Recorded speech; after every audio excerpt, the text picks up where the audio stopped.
The Orioles definitely need to add someone to the top of their rotation this offseason, but they should probably also add someone to the middle. We'll talk about those best free agent mid-rotation options coming up on this episode of the Locked On Orioles podcast.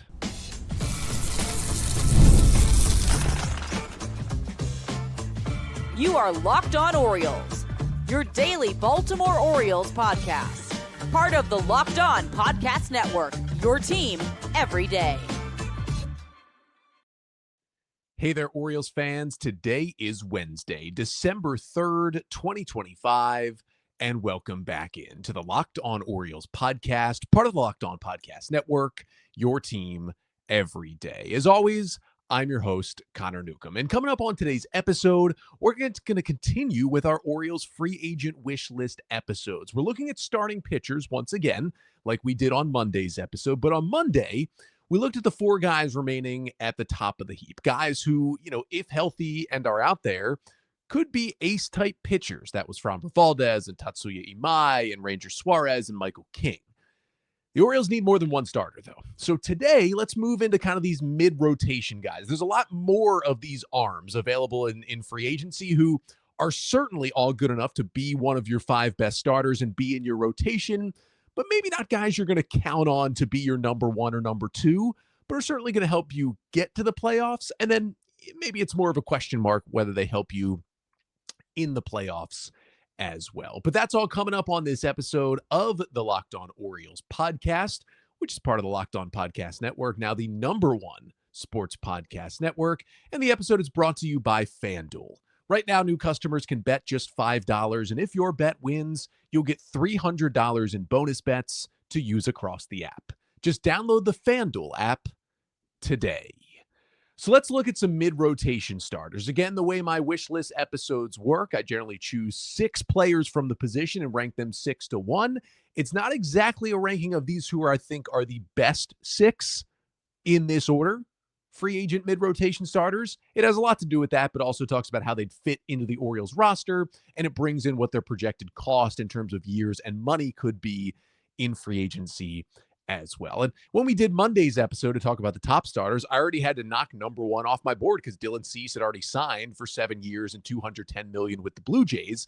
When you move down to the mid-rotation guys, as of here recording on Tuesday, December 2nd, really none of these mid-rotation guys have signed yet. I think teams are maybe waiting till the top guys go off the board before they feel like they have to attack these other names. These are guys who might sign, into the new year in 2026, might wait a while, but I think the Orioles should be looking to sign one person from this group while also getting someone a little bit higher on the list. And I think the other thing that's going to become apparent is this is a little bit of a down year in terms of free agent starting pitching. There is a glut of guys who will help big league rotations. They are certainly out there. But even as we talked about Monday, the high end is not what it was even last offseason when, the Blake Snells and the Max Frieds of the world were out there and ready to be signed. But let's talk about some of these mid-rotation free agent starters. Number 6 on my wish list is 31-year-old right-handed pitcher Zack Eflin, who will turn 32 in April. His median projection from John Becker and the MLB matrices over at FanGraphs is a 1-year, $15 million contract.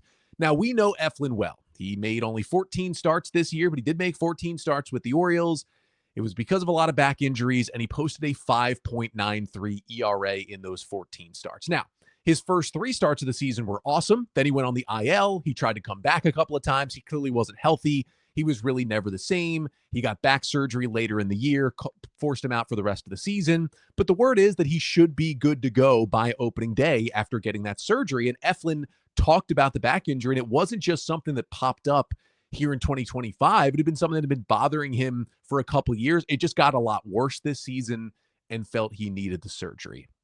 Now, we know how good Eflin can be when he's healthy. Of course, acquired by the Orioles from the Rays in the 2024 trade deadline, was awesome for the Orioles down the stretch in 24, started game 2 of the wild card series in the postseason and was pretty good in that start as well.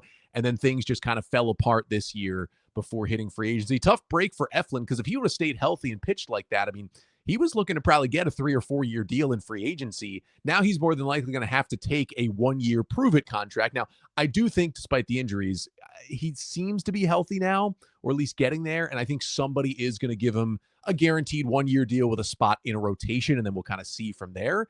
And I think the Orioles could be that team because when he was healthy and good, I mean, he was one of my favorite pitchers to watch. It's the elite command. It's the giant pitch mix. It's the way he flummoxes hitters without having crazy high strikeout numbers. He was just a very enjoyable pitcher to watch, and he hates walking guys. It's one of the lowest walk rates in baseball. But the back injury, the surgery, that's definitely scary. That's why he's only projected to get a 1-year deal, and that's why he's down here at number 6 on the list. He's someone who, before the injuries this year, I was on board with the Orioles giving a 3-year extension to. Like, he was just so good, and then just so not once he got injured. A healthy Zack Eflin is a guy who you could feel good starting a playoff game. But this version, it's just a giant question mark. Now, at least, he's going to be 32 and not 37. And if he's healthy, there's still good years ahead of him. If it's for more than a 1-year deal, I'm probably not in. But if the O's brought Zack Eflin back on that 1-year deal as to be their 4 or 5 starter to begin the season, I would be fine with that from the O's. Number 5 on my list, please do not yell at me. Number 5 on my list is 42-year-old right-hander Justin Verlander, who will be 43 in February, also projected to get a 1-year, $15 million deal this offseason. Again, I know I'm suggesting the oldest pitcher in baseball, someone who is even older than what Charlie Morton was last offseason when the Orioles signed him. I understand that. Just hear me out before you freak out. I selected 14 starting pitchers that I kind of put in this mid-rotation tier to choose from, and then whittled it down to 6 to actually put on the wish list. Among the 14 pitchers that I ranked, Verlander was first by far with a 106 stuff plus. He was 6th in ERA. He was 4th in FIP, 4th in barrel rate, 3rd in hard hit rate allowed in the 2025 season. Any stats you want to look at, I think pretty much slam dunk. He is a top 6 pitcher among the mid-rotation options in free agency this year. Would I go all out to bring in Justin Verlander? Maybe not, and that's why he's down at number 5 on the list. But you can't really argue that he's not one of the 6 best options that is out there among mid-rotation type guys this offseason, and so you got to put him on the list. Many thought he was finally kind of showing his age in 2024 in his age 41 season back with Houston.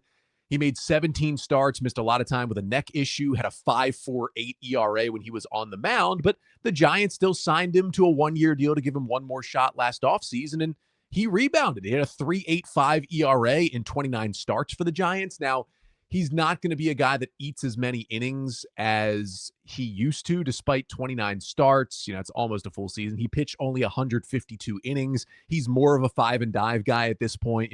He's still hunting strikeouts, but the pitch count will get higher and higher. And at his age, you're not letting him throw 120 pitches every single time he goes out there. But we're not that removed from, a 3.22 ERA in 2023 and a 1.75 ERA in 28 starts with the Astros in 2022. And that was things he was doing at age 39 and age 40. And yes, I know he'll be 43, and it's a very short list of starting pitchers who have had any success pitching in the big leagues at age 43. But if you signed him to 1 year, $15 million, and he gave you exactly what he gave the Giants, a 3.8 ERA and 150 innings, that's very, very helpful for the 2026 Orioles. And because of just the pure stuff, he's got some better swing and miss potential. And guess what? He's also a slam dunk Hall of Famer who has a connection with Mike Elias from Verlander's first stint back in Houston.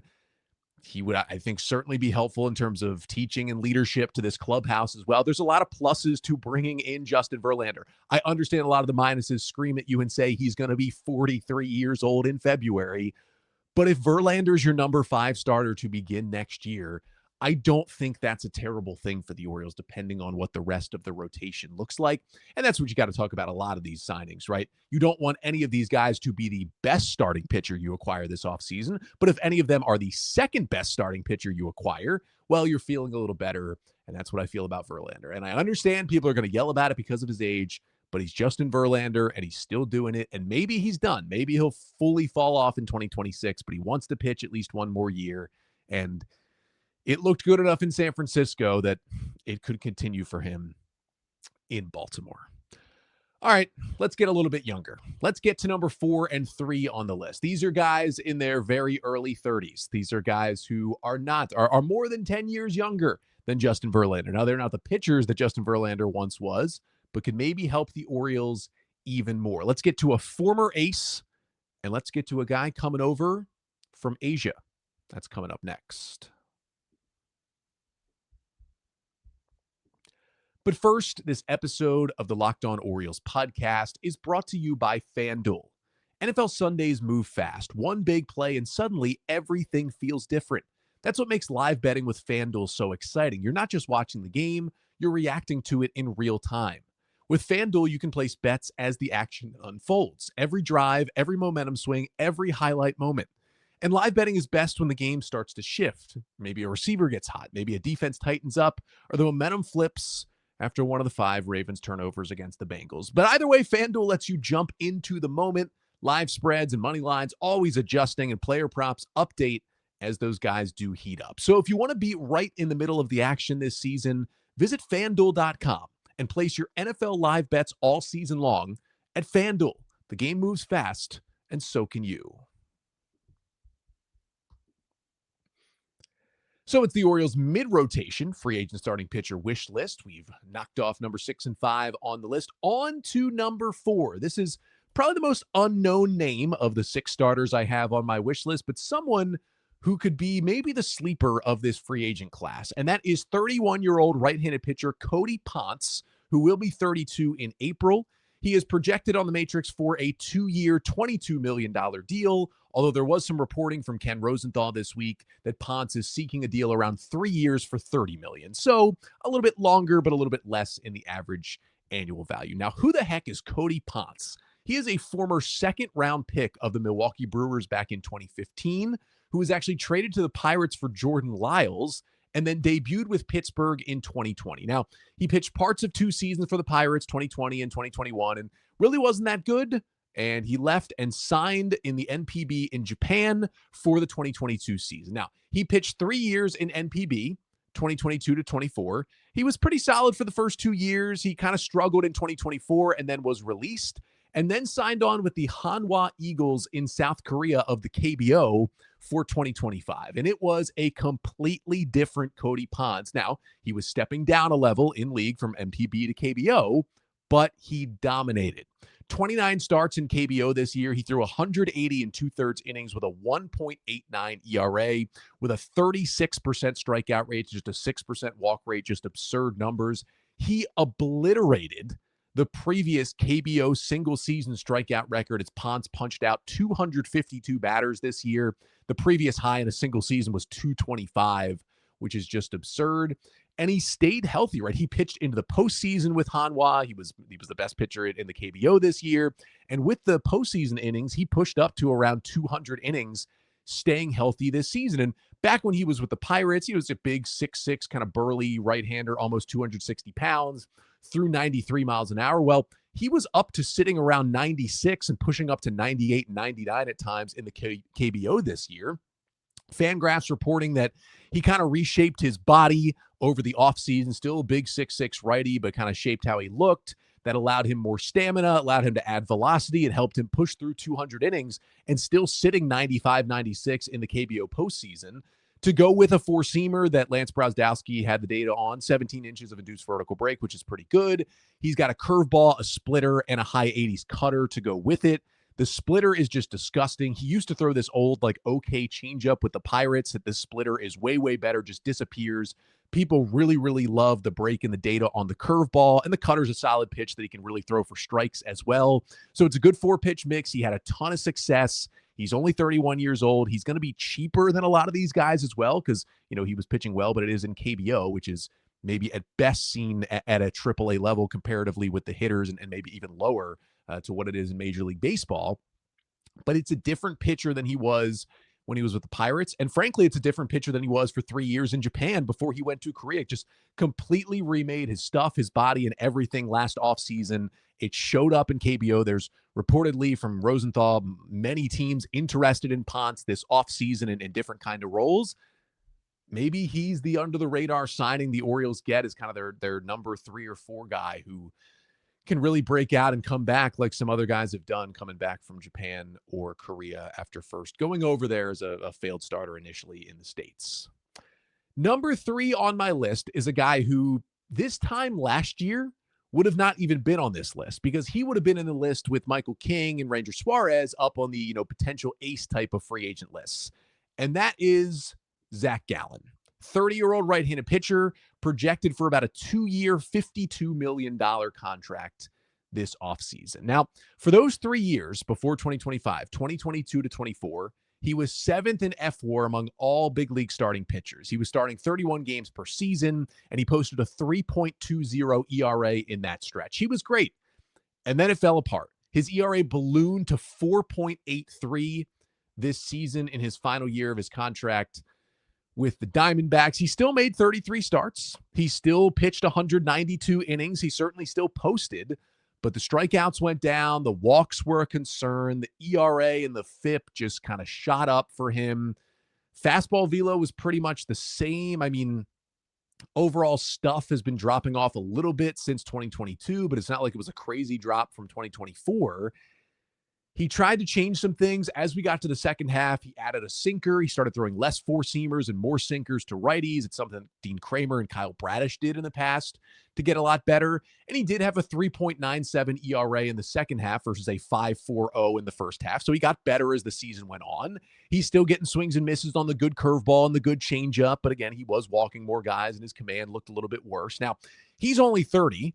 And I think there's still something in there. I mean, so recently, you could argue was a top 10 starting pitcher in baseball. For those 3 years prior to 2025, he was looking like an ace-type guy for the Diamondbacks, and then he just lost it. Now, the D-backs did offer him the qualifying offer, and he declined it. So if the Orioles do sign him, they would have to give up potentially their third highest draft pick. And that's why he's down at number 3. In terms of upside, he has the highest upside of anyone who's going to be on this mid-rotation list because we've seen him pretty recently look like an ace-type starter. There's nobody else on this list. I mean, Ponce looked like it, but it was in KBO, not in MLB. There's nobody on this list who that recently in Major League Baseball has looked like an ace-type starter.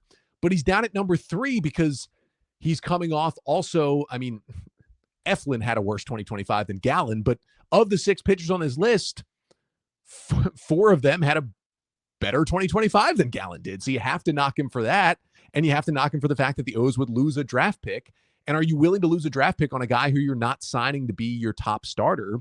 And then you have to think about, like, if the Orioles sign Framber Valdez or Ranger Suarez or Michael King, they would lose a draft pick for those guys. Would you then be also willing to lose another high pick by signing Zac Gallen with a lot of questions? Or would you rather just sign someone near his talent level who's near maybe what he would make or maybe a little less, but wouldn't have the draft pick compensation? That's something that's going to be thought here. And really that is why, besides the issues with the performance this year, he's down at number 3. But if you can get him back to, I mean, even to 2024, he had a 3.65 ERA and 28 starts. If you get him back to 2023, I mean, 34 starts, 210 innings, and a 3.47 ERA. I mean, he was awesome. That's when he looked like a true innings eater ace. If the Orioles think they can fix him, and I think a lot of teams think they can fix Zac Gallen, somebody with a smart pitching development is going to sign him this offseason. It's just the Orioles with the draft pick compensation of the bad 2025, they'd have to be really, really sure that they can fix him if they are going to go get him this year. And that's why, again, he is down at number 3. But the top 2 on my list, I will say, they don't have the upside that Gallon or Ponce have. They're quite a bit older than those 2 guys, but they've also both been just the level of consistency they have shown makes me think they'll continue to be consistent mid-rotation starters if they do come to Baltimore. Let's get to the top 2 on the list right after this.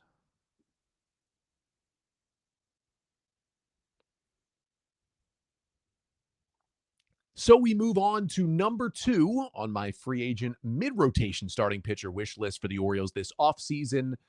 And number 2 for me is going to be a guy who I've been all over for a while now, and that is Chris Basset, 36-year-old right-hander who will be 37 in February, projected to get a 2-year, $37 million contract this offseason. Now, admittedly, I'm probably the high man anywhere on Chris Basset, and I have been for a while. I was publicly on this podcast all over the Orioles signing him when he was a free agent the last time between 2022 and 2023.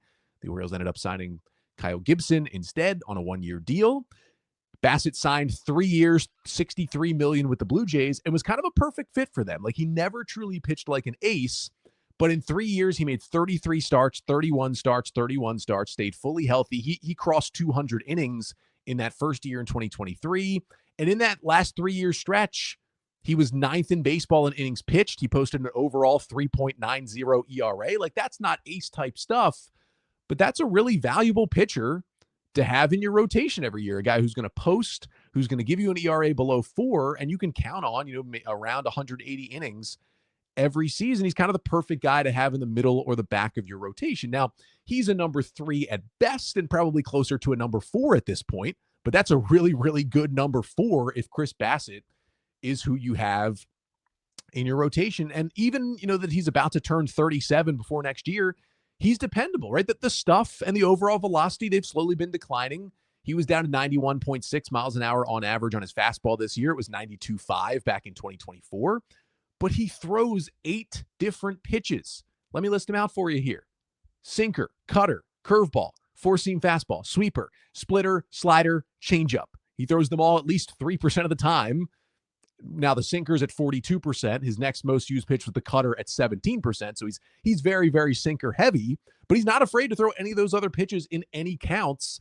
And that's what still makes him good. He can mix his pitches, mix movements, mix speeds, mix locations, has pretty good command of most of those pitches, allows him to fool hitters. He posts really high ground ball rates. He posts really low hard hit rates. It makes the floor really high for a pitcher like Chris Basset, especially with him in his age 37 season next year. You're not going to get a peak level of Bassitt, right? You're not going to get the guy in Oakland in 2021 who had a 3.15 ERA in 27 starts. You're not going to get that guy. You're not even going to get the guy for the Mets who made 30 starts in 22 and had a 3.42 ERA. But even if you just get 2025 version of Chris Basset, 31 starts, 170 innings, and a 3.96 ERA, I think you absolutely take that at the back end of your rotation. That is super, super helpful. One of those guys they talk about, maybe he doesn't help you a lot in the playoffs, but he certainly helps you get there. That's kind of the pitcher that Chris Basset is right now. And you could even push back against that, because do you want Chris Basset at this point at age 37 starting a playoff game? Maybe not. You could certainly argue that no is the answer. And if you get to the playoffs, you're going to use your top 3 starters. Your number 4 starter will kind of jump in and out of the rotation, and your number 5 starter usually doesn't have a place. So if Bassett's your number 5, you don't have to count on him. Even if he's your number 4, you can get away with him not starting much still in a deep playoff run. And just because he starts the year as the number 4 doesn't mean he have to end that way as well. But Bassitt did get pushed out of the Blue Jays playoff rotation this year. Even with Jose Barrios hurt, it was because, Trey Savage came on late in the season and kind of took Bassett's spot, but Bassitt still remained on the playoff roster in the bullpen. And he was good. We saw him in the ALCS, and we saw him multiple times in the World Series out of the bullpen for the Blue Jays. And it's not something he had really ever done. He has just 4 relief appearances since the beginning of the 2019 season. Like, he's been a full-time starter. But for Bassitt, he pitched 8 2/3 innings in the postseason out of the bullpen, allowed 1 run on 3 hits with 10 strikeouts to 2 walks. Like, he looked pretty good in that role. And some of that was in more of mop-up duty. It's not like all 8 2/3 of those innings were high leverage, but some of them certainly were. Like, even in Game 7, the Blue Jays were using him as a high leverage late inning reliever, like right before Jeff Hoffman or right alongside of guys like Seranthony Dominguez. So Bassitt is your number 4 or 5 guy, just makes you feel so secure. And even if he's not a starter in the postseason, he's a guy you want on that playoff roster. Maybe he can even work in relief. Maybe you can bounce in and out of relief and starting throughout the year. He's just a guy who I think helps your pitching staff no matter what. And yes, I get that he's turning 37. The body could start to break down. The stuff could get worse. He could start to get injured, whatever it may be. It's all possible when you sign a pitcher who's 37 years old. But the track record tells me that, and the way he gets people out, right? He's not relying on 99. He's got 8 different pitches. He'll find a way to be a productive big league starter. And number 1 on my list is very similar to Chris Basset. I think just a little bit better version. And that is 37-year-old right-hander Merrill Kelly, who is projected to get a 2-year, $36 million deal this offseason. Like Cody Ponce, Merrill Kelly came over a while ago from KBO. He'd pitched 4 seasons there, 2015 to 2018, and then came over to the Arizona Diamondbacks and found success pretty quickly in 2019 and then just kept getting better. Now, he did have a teres muscle strain in his right shoulder that held him to just 13 starts in 2024, but he bounced back this year in 2025 overall with the D-backs and the Rangers because he was dealt to Texas at the deadline. 32 starts, 184 innings pitched, and a 3.52 ERA. You will absolutely take that from Kelly. And his last 3 healthy seasons, so take out 2024, 200 innings, 33 starts, 3.37 ERA in 2022, 30 starts, 180 innings, and a 3.29 ERA in 2023. And then, as I mentioned, over 180 innings, 32 starts, and a 3.52 in 2025. As long as he's been healthy, and really the only health blip since he's come back over was the shoulder issue in 2024. He's been outstanding when he's been on the mound. And again, I understand. Same thing with Bassitt, right? He's 37 years old. It could start to break down. The stuff is a little less than it used to be. Those are all true things. And he was worse in the second half. He was worse in those 10 starts he made with the Rangers after the deadline. His ERA was over 4. But that was also the first non-D-backs team he had ever pitched for. The Rangers were kind of falling apart down the stretch. I'm not going to hold those 10 starts completely against him. And the fastball is down a little bit to 91.8, but he relies more on the non-fastballs anyway. He throws 6 different pitches. His changeup for the first time in his career was his number 1 most used pitch this year at 28% usage. It gets a ton of swing and miss, especially against lefties, so he doesn't really have big platoon splits. He can get righties and lefties out. And the fact that he changed to make the changeup his number 1 pitch this year at 36 means, hey, he's willing to adapt, especially as he gets older. Kind of same thing with Chris Basset, but Merrill Kelly, just probably a little bit better overall pitcher with a higher ceiling, is willing to adapt as they age and the stuff changes. So could he or Chris Basset fall off this year because of injury? Absolutely. But these guys, especially Kelly, they've never relied on elite stuff. It's a big mix. It's good command. It's mixing up speeds and locations and just keeping hitters off balance. And again, I think Kelly's just the slightly better version of Bassitt, which is why he's number 1 instead of number 2. And I trust that he can adapt and pitch well. And I mean, we saw Kelly have just an unbelievably dominant start in the 2023 World Series with the D-backs. So I know it's over 2 years ago, but he's got that experience as well, which is certainly not a negative. I mean, it can only be a positive to have on that resume. And when you get in a guy who's, got changeup, four-seamer, cutter, sinker, curveball, slider, and, throws them all at least 7% of the time and can feel comfortable with all 7 pitches, or all 6 pitches thrown him for strikes, that's a guy you want. And again, you got to mold the mind a little bit to, I'm not ranking these guys as wanting them to be the best starting pitcher the Orioles acquire this offseason. These are the guys who I would want to be the second best starting pitcher the Orioles acquire, whether it's getting an Amai or a Fromber or trading for a Joe Ryan or a Pablo Lopez. Those are the kind of guys I want to be the best starter they bring in. Maybe you slot a top 3 of Kyle Bradish, Trevor Rogers, and whoever's brought in whatever order. And then at the bottom of the rotation, you're looking at, this guy, the Merrill Kelly, the Chris Basset, to go along with the Dean Kramer in your 4 and 5 spots. And you'd feel pretty good about that rotation, I think. If the Orioles got my number 1s on both lists. So if their rotation was Kyle Bradish, Tatsuya Imai, Trevor Rogers, Merrill Kelly, Dean Kramer, I don't know about you. Let me know in the comments here. I would feel really, really good if that was the Orioles starting rotation going into opening day. Then in terms of depth, you'd probably have Tyler Wells beginning in the bullpen, but I think the O's would still build him up as a starter in spring training, so he would have that depth for you. And then more than likely, Cade Povich and Brandon Young would be beginning the year in AAA, but they would certainly be starting depth for you. And then you'd have those AAA arms who are coming around like Trey Gibson and Nestor Herman, who are getting closer and closer to being ready for the big leagues. I would like the state of that rotation, right? Could it be improved even more than that? Absolutely. There could be an even bigger trade that could come along. But I think that puts them in a better spot than they were to begin 2025. That'll do it for today's episode. Make sure to like, comment, and subscribe to the Locked On Orioles YouTube channel. Let me know in the comments here where I went right, where I went wrong in terms of ranking these kind of mid-rotation type starting pitchers and who you'd like to see the Orioles go after as kind of their second best pitching acquisition of the offseason. If you are a listener as well, make sure to subscribe and follow the show, Apple Podcasts, Spotify, leave a 5-star rating and a review. It really, really helps us out. And if you have thoughts on the Orioles, you want to ask a question, you want to give me feedback on the show, whatever it may be, you can always email me, lockedonorioles@gmail.com. I'm also going to do some mailbag segments on the show next week. So if you do have any mailbag questions you want to get submitted there, you can also email me as well. Planning on doing some like live evening shows next week because the winter meetings begin next week. And that's when hopefully a lot of these moves will pick up. So I'm thinking about doing like live evening episodes, recap what happened at the meetings, hopefully some Orioles moves, and then take some questions in those episodes as well. That's coming up next week, but I'll still be back with 2 more episodes this week, including tomorrow. We're still going to take a look at free agents. I mentioned some of the like top relievers, the lefties and righties, but there's always under the radar relievers you could bring in free agency, especially when you have openings in your bullpen. The Orioles certainly have that. Let's talk about 6 kind of intriguing under the radar bullpen arms. That's the plan coming up in free agency on tomorrow's episode. But until then, I'm Connor Newcomb, and this has been the Locked On Orioles podcast, part of the Locked On Podcast Network. Your team every day.